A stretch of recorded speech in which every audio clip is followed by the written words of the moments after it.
When I was 18, my parents told me I was a burden. They said I'd never be successful, that I was a failure. That night, I packed my small bag and walked out, with tears in my eyes and fire in my heart. 10 years later, I walked back into that same house, but this time, I wasn't the unwanted son. I was the new owner. Hi, everyone. This is the story of how a broken, homeless boy turned his pain into power. A story of betrayal, ambition, and the sweetest revenge, not through hate, but through success. My name is Daniel, and I grew up in a small town. My parents weren't poor, they just didn't believe in me. My older brother Ethan was their golden child, perfect grades, perfect attitude, and he always made me look bad. I wasn't terrible, I just wanted to be different. I loved computers, fixing things, dreaming of starting my own tech company. But to my parents, I was lazy and wasting time. Every dinner turned into a lecture. Every morning began with disappointment. One night, after another argument about my useless dreams, my father shouted, "If you want to live like a failure, do it outside this house."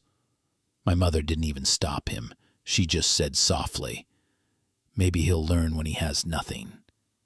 That night, I left. No money, no home, no family. Just my old laptop and a heart full of anger. For the first few months, I lived in a small shelter. I worked in a local cafe, cleaning tables and saving every cent. But at night, I'd sit with my laptop, learning everything about coding, software, and startups. I promised myself, one day, they'll regret this. I started freelancing online, building small websites. It was hard, no connections, no degree, no support. But I had hunger. And hunger can move mountains. Within 2 years, I had a small team. Within 4, I built my first app. It failed. Then the second one, it failed too. But the third one, it exploded. A digital security app, downloaded over 1 million times. Investors came, offers came, and for the first time in my life, I didn't feel like a failure. I became a millionaire at 27. But even with all the success, a part of me never forgot that night. The cold, the tears, the words, "You'll never make it." One morning, I got a call from a real estate agent about a property for sale, an old house in my hometown. When I saw the address, my hands froze. It was my parents' house.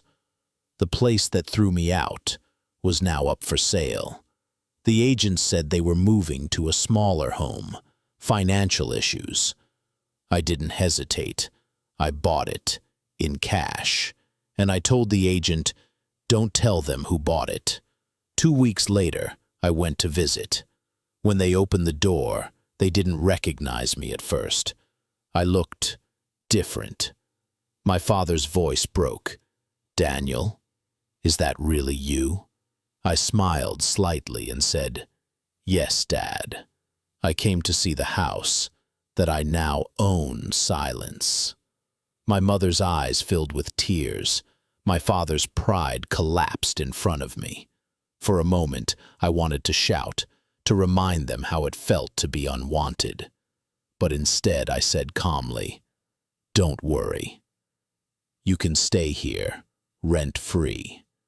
Just remember, never tell your child he's nothing, because one day he might prove you wrong." Over time, they changed. My mother apologized. My father grew quiet. Maybe regret, maybe pride. I didn't buy that house to hurt them. I bought it to heal myself.